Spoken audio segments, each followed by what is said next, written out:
Warning, the stories you're about to hear are detailed accounts of shenanigans, pranks, and some mistakes that are meant to replicate the sort of discussions that veterans have when they reunite over a cold beverage and do not depict the professional daily actions of the military at large.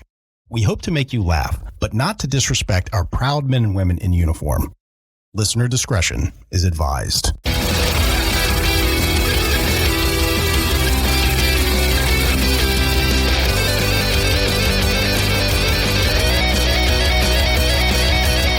Welcome to Cammo Comedy, where we take a humorous look at the lighter side of military service. We got a big show for you today, but before we jump into it, if you like what we're doing here, give us a subscribe, give us a follow, whatever they call it on your podcasting platform. And while you're at it, give us a 5-star rating, write us a review, as that makes us more relevant in the algorithm and boosts the overall visibility of the show. But word-of-mouth advertising is just so powerful, so if you tell some friends, I will love you forever.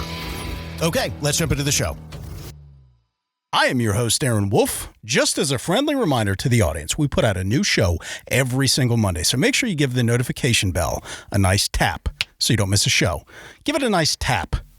Joining me today is the man who extols the virtues of penis sleeves, call sign cheeks. What the fuck is a penis sleeve? It's exactly what it sounds like. It is a dick-shaped sleeve that you put over to your Johnson to make your dong a little bit bigger so that you can better please your partner. How do you know these things? There's a whole Reddit community dedicated to this. Don't ask me how I know that. No, I'm going to ask. I might have gone down a penis sleeve rabbit hole the other day. You can't blame me for being curious. I'm going to need a link to the penis sleeves so that I can put one on and spread cheeks and not hate. Send you a link after the show. Good. All right, so you ready for my first story? I don't know. You want to sit here and talk about dick sleeves all day? Yeah, let's tell the story. All right, so you got to look sharp in the military, right? They've got all kinds of grooming standards. You got to have the facial hair to standard. You got to get faded up, right? Yeah. So got to look good in your uniform. Yeah, there was one airman who was getting to be a little bit of a shaggy bitch. You know, it had been a couple weeks since he got his hair cut. He's out on a day off just saying, you know what, I can't take any shade. I'm going to go schedule an appointment at the barbershop. So he does so, cruises in there, sits down. The barber behind him just kind of lets out a little bit of an exhale, like it'd been a long day or something like that. And she goes, oh. Well, right about that time, he feels something pressing against the back of his neck. And he realizes that she had just rested her belly on the back of his fucking neck. Now, it's important to understand a few things here. So the barber was about 6'4", and she was a bit wide, right? And let's just pause right there. No shade to anybody in the audience who might be a little bit wide. No shade. Thick. That is not what this is. But it's just funny when you rest any body part on your client's neck, right? Us wide folks, we prefer to be called thick. Thick. With extra C's, okay? Okay, so thick. So you could put a foot up there. It's funny. Like, we are not making fun of the thick. It's just a very big move, literally, to rest your belly on your client's neck. Now, this guy doesn't know exactly how to handle the situation. There's no file found in his memory of, like, how do I deal with this? Yeah. So just kind of instinctively, he starts to kind of like lean forward and try to escape a little bit. Well, as she's cutting his hair, she kind of gives like the middle finger in the top of the forehead and says, oh, I'm sorry, I'm going to have you lean back a little bit because the way she was, oriented and all that kind of stuff. So now he's pressed back into the belly and just tensed up a little bit, just like, okay, I don't know what the fuck to do, because right now it's decision time. Yeah. You're like, do I bring it up? Do I get up and say, I'm sorry, like I'm going to have to go to somebody else? Like I'm a half-done haircut? Yeah, you got a half-done haircut at this point, so it's decision time. Yeah. And, he's a little bit on the shy side, so he's like, you know what? I'm just going to roll with this. I'm just going to let this happen to me. Yeah, we're just going to let this happen. And then just without even trying again, like he escapes and kind of like starts leaning forward more.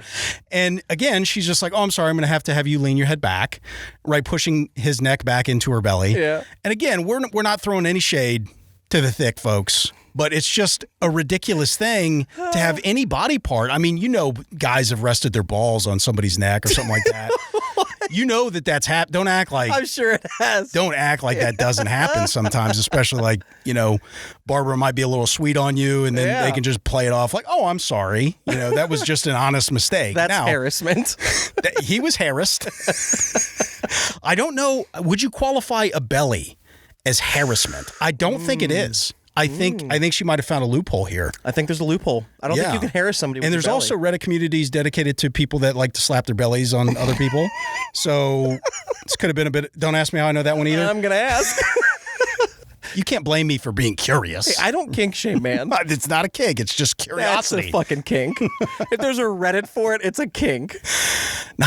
I'm just curious, though. Can't blame me for being curious. So we're happy to point out here that this young airman, he went with it. Got a good haircut. Went through the whole experience, just kind of like, all right, well, this is happening. This is the way that this is going to go. But he was not a repeat customer. He never went back. He was like, well, you know what? Maybe this is where he goes to his military buddies and asks for a recommendation. Like, hey, where do you guys go to get your hair did? You know what I mean? So guys, listen, I had this refrigerator behind me and it rested at its belly on me. Well, let's linger on that a second because you know damn well he can't wait to go tell his buddies like, hey man, I just had the weirdest experience of my life. Like I got this nice fade, but like the barber was resting her belly on the back of my neck throughout the whole thing. Did he have like a spot, like, you know how they shave your neck at the end? I'm happy to point out he did not have any like lingering hairs that didn't get addressed. It was a good haircut. Oh, okay. You got to say, look, credit where credit's due, right? But I think it's based on the dimensions of this person. This was just an inevitability. And it's like, look, if you're going to go get your haircut there, you have to just accept. With the belly. Yeah, accept getting the belly rested on the back of your neck. Hey, if I'm getting lined up and it looks good, I'd be okay with the belly on my neck. Yeah, I got to say, it's not the worst thing in the world. Yeah. And I believe he gave a nice little tip and it was a good experience overall. And we got a nice story out of it. We did get a look at that. Oh, God.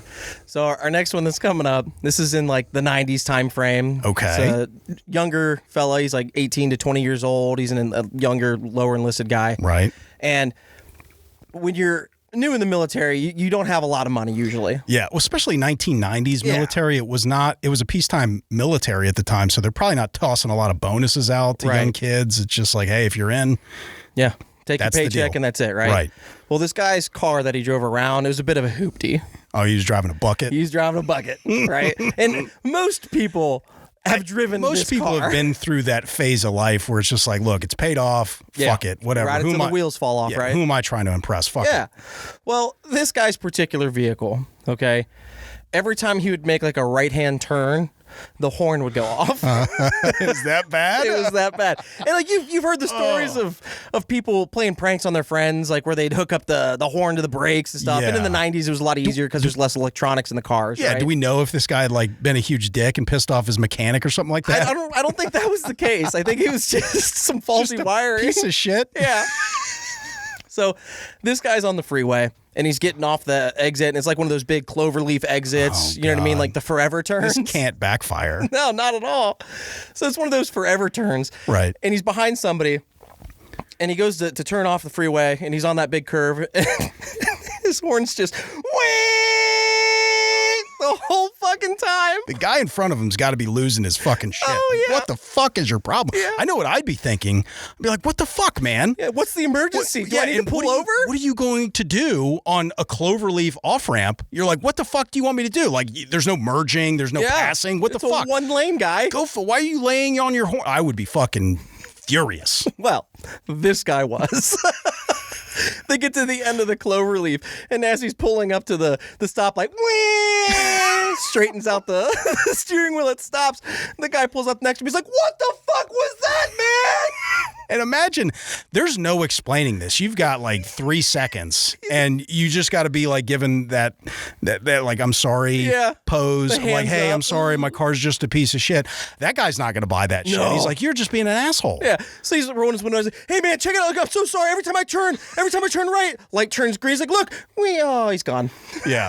So he just gets motherfucked by this guy. He's like, God damn it. And that's how you know it's time to buy a new car. Yes. To my understanding, that's what he did. He's like, all right, I need a new vehicle. It's time to step up my game a little bit. Maybe you go find a new mechanic while you're at it. You know, people are recommending somebody like, hey, but yeah, we got to find out if that guy was a dick.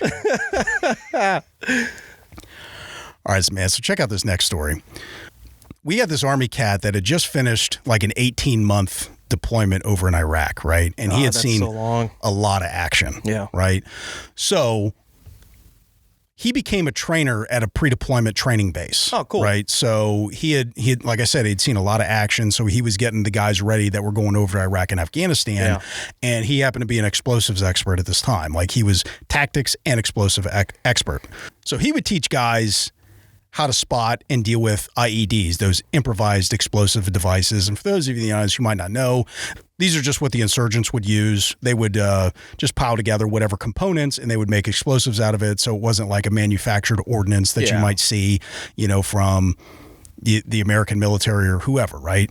So he had a lot of training aids that would help young soldiers spot this and deal with this. And like I said, he was just training guys getting ready for deployment to go overseas.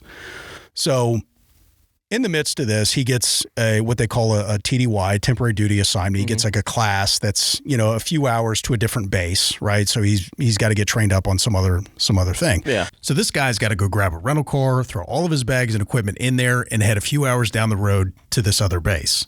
Now, as a trainer, they had a shaving waiver, and they had different grooming standards as the trainer because he was known as Op 4, which is oppositional force, right? So they were able to grow their hair out, big bushy beards and stuff like that. You want to look the part while you're training these guys, right? And they had to get their current picture on their military ID card so everything matched up, right? This is fake. Well, so they go out to this new base, he goes out to this new base where he's getting ready to go for like a week or two of training, right? He's got big red bushy beard, long red hair, and he checks in at the main gate with this ID with his big bushy beard and his long hair on it, and automatically thinking that the military police at the main gate are thinking this is a bullshit ID. Yeah. Right? So they're already a little bit suspicious because they are not used to seeing stuff like this. The training base is, you know, hours in a different direction, so they're not used to this. And right about that time, when they're examining his ID, they look in his back seat and they see all these explosive devices. Now, we got to point out these are all inert. They are just training aids to make it look like they're explosives, but it looks like his back seat is loaded up with improvised explosive devices. Oh my God. And they were all training aids. Now, and it's a rental car. So that's another red flag. So they freaked the fuck out about this. You know, it's like, let me see your hands. Show me your hands. Show me your fucking hands right now. Get out of the car. Get out of the car. And he's like trying to explain like, hey, I'm just, I'm a trainer at such and such a base. And they're not having it. No, man. It's cool. One of the other MPs that was sitting inside the guard shack, like he did some Barney Fife shit because he hears the commotion. He tries to run and get cover from the other side and come out and like kind of flank him.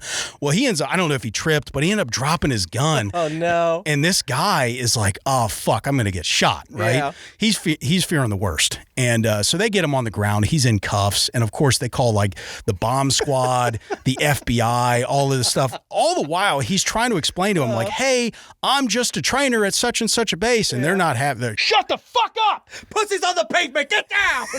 Right? So about 45 minutes to an hour into this, his POC, or his point of contact on that base, who's a sergeant major, that's top enlisted guy. He is like this big, jacked Louisiana black guy. He's driving out and just happens to see the commotion.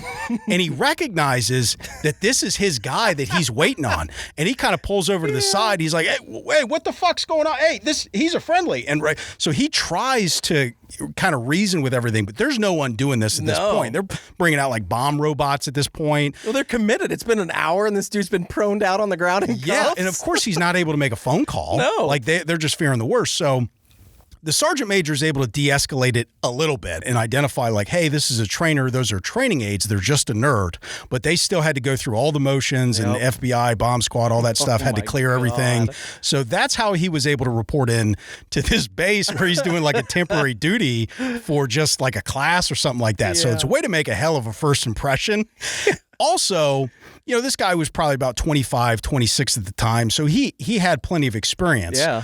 But what he didn't have at the time is the wisdom to identify like, hey, I might be used to all this stuff, but maybe I should cover up like the things that look like explosives, and then when I'm reporting into a new base, you want to identify that or declare it before you start coming on and give everybody a heart attack. Put that shit in your trunk, man. Also, if he got pulled over by the highway patrol, like I'm sure he would have had like a very similar experience. Yeah. You know, because there's no sergeant major that's going to roll up on that one. Like you've got to undo that stuff. Not the most common thing that happens in the military, but it happens, man. Yeah. You know? Oh, that's awesome. Oh my God. And let's just pause right there.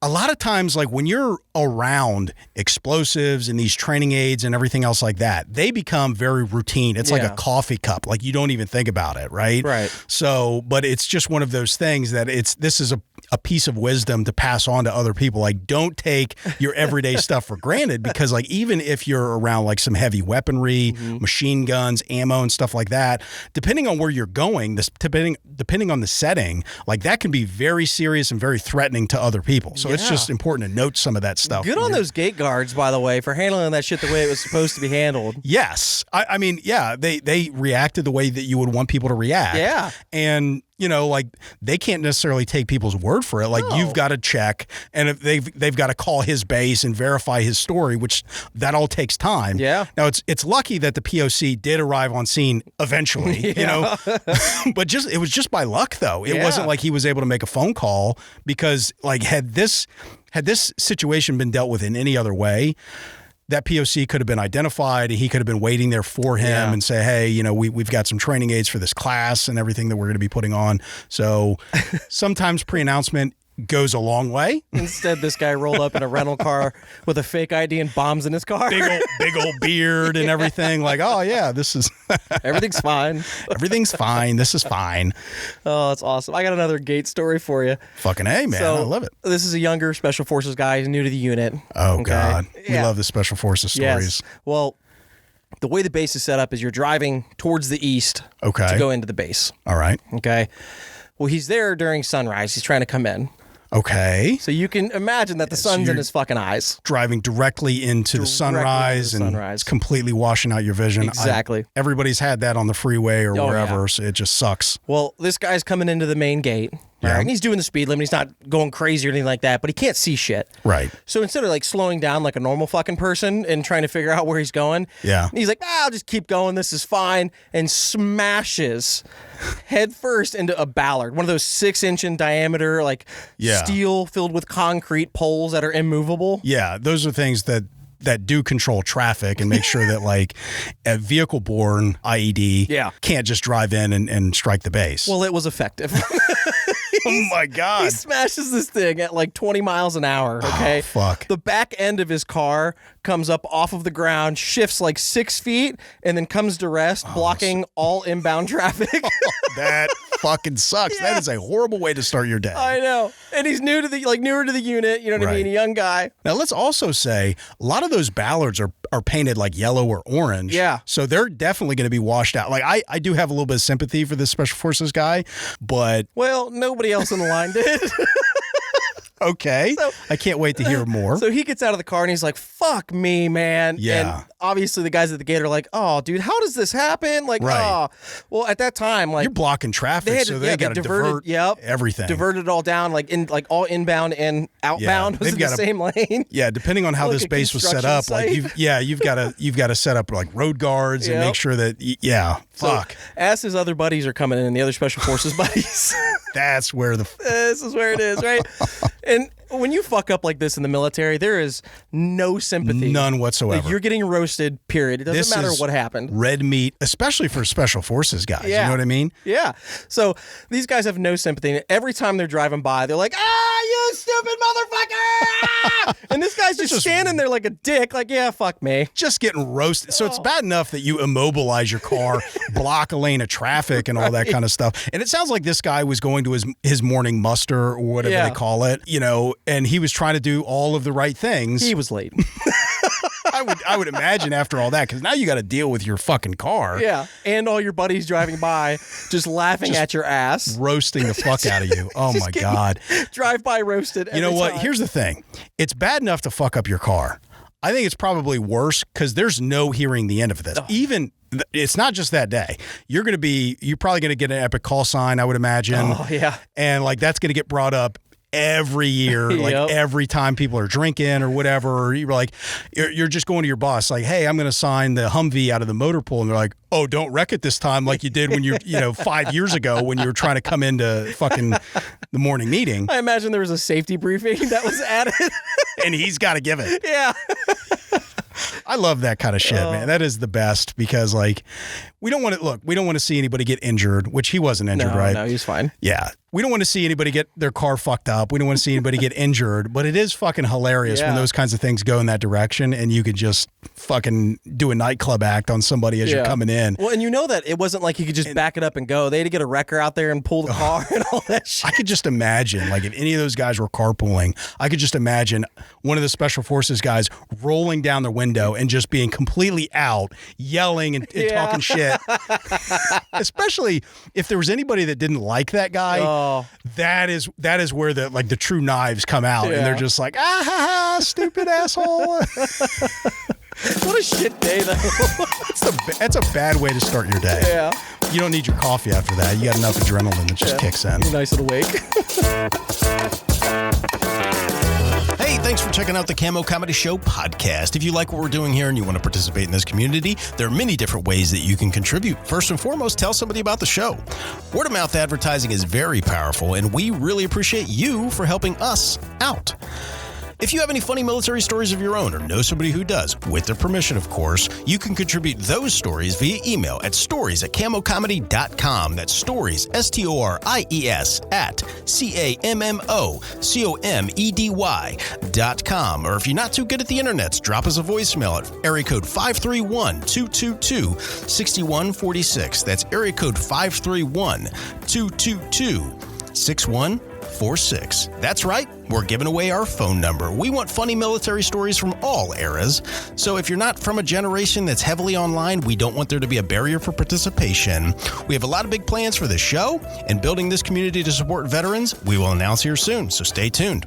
All right, I'm going to go have a nice spicy bowl of chili. Later.